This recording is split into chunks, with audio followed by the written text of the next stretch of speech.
This video is sponsored by Squarespace, the best way to make an amazing website. Apple just surprised everyone with the new 2020 MacBook Air, and for the first time ever, it's packing a quad-core processor, which makes choosing between the MacBook Air and the MacBook Pro even more difficult. So in this video, I'll touch on that topic as well as talk about 5 mistakes you should avoid when ordering your 2020 MacBook Air. First, I want to mention some of the great changes we're getting with this new model, like the new 10th gen Intel processors, which are much more efficient than before. And they also include brand new Intel Iris Plus graphics that are up to 80% faster than the previous model. We now get the new updated Magic Keyboard, a 20% larger trackpad, new speakers with 2 times more bass and 25% more volume, finally Bluetooth 5, and more. Even though it still gets up to 16 gigs of RAM, it's now much faster 3733 MHz RAM compared to the old 2133 MHz RAM on the previous model. The base storage is now 256 gigs, finally, because 128 was seriously limiting. You can now get up to a crazy 2 terabytes of storage, which seems a little bit overkill for a MacBook Air, but it's nice to have that option. So with that, let's get into the 5 mistakes you should avoid when ordering your 2020 MacBook Air. Let me tell you about our sponsor, Squarespace. If you've been thinking about making your own website, Squarespace is seriously the best way to go. I built an engaging website for my wife's cleaning business with literally no webmaking experience. You just choose a template, customize blocks of text and images, and easily move them around. It's incredibly simple, affordable, and it's been running flawlessly for almost 2 years, bringing in new clients thanks to its built-in SEO tools. First off, for a long time, the biggest downside of the Air has been the dual-core processor, so I would honestly recommend that no one buy the dual-core. Absolutely spend the extra $100 on the i5 quad-core processor because it's gonna greatly improve performance. Not only that, but there's a chance that the integrated graphics on the i5 is faster than on the i3 as well.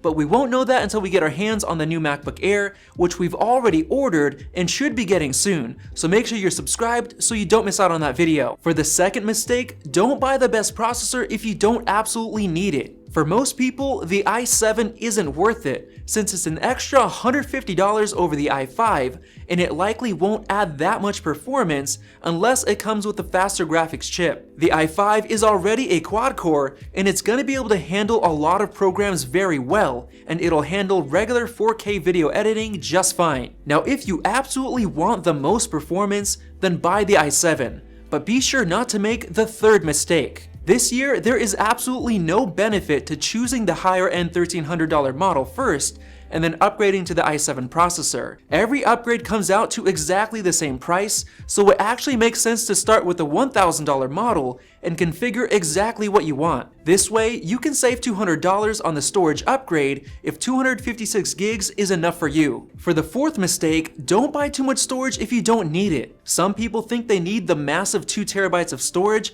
but that adds an extra $800 to the bill. And to be honest, most people will be completely fine with 512 gigs or maybe 1 terabyte at the maximum. So that extra savings allows you to invest the difference into the 16 gigabyte of RAM upgrade, for example. But be careful not to make our fifth mistake. If you're not trying to work with professional apps like programming using Xcode, video editing with Final Cut Pro 10, photo editing, or music production with Logic Pro 10, you most likely don't need 16 gigs of RAM. Apple has been doing an incredible job with the efficiency of apps and RAM management, so even if you have quite a few tabs open, you should most likely be fine with 8 gigs of RAM. Now on the other hand, if you do a ton of multitasking, then I would definitely consider the 16 gigabyte RAM upgrade. Now before we get into recommending which 2020 MacBook Air upgrades we recommend for each use case, I want to mention why I think this is a much better buy than the base 13-inch MacBook Pro. First off, the cheapest MacBook Pro model with 256 gigabytes of storage costs $1,500 compared to $1,000 on the MacBook Air and $1,100 for the i5 quad-core model. That's a massive savings. Secondly, the Air gets a bunch of new features like the new Magic Keyboard, which is incredibly important to a lot of people, and other features like new updated speakers, better microphones, and the 10th gen quad-core processor, which may not be as fast, but it'll definitely get close, and the new Intel Iris Plus graphics will most likely be faster than the graphics on the 13-inch Pro. However, there is still a good reason to buy the 13-inch Pro, and that's the better display with P3 wide color gamut for serious photo editors. But for everyone else looking for a MacBook around the $1,000 to $1,500 price range, the new 13-inch MacBook Air is definitely the better buy. Now let's get into which upgrades we recommend for each use case. If you're just trying to get a MacBook as cheap as possible, you're probably going to be happy with the base dual-core model,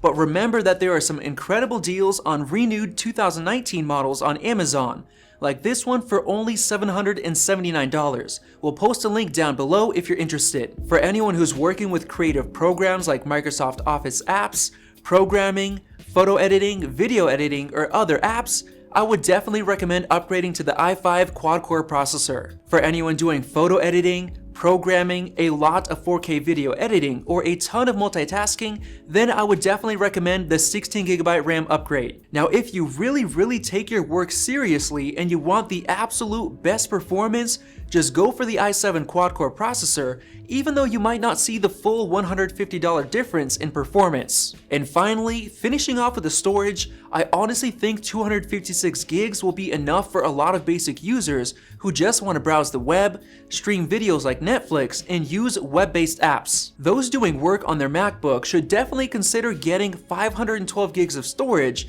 and anything beyond that is purely up to you. Just be sure to spend your money wisely. If this video helped you learn something new, tap the like button and click the circle above so you don't miss out on our comparison videos coming soon. And feel free to check out one of those two videos right over there. Thanks for watching, and we'll see you in the next video.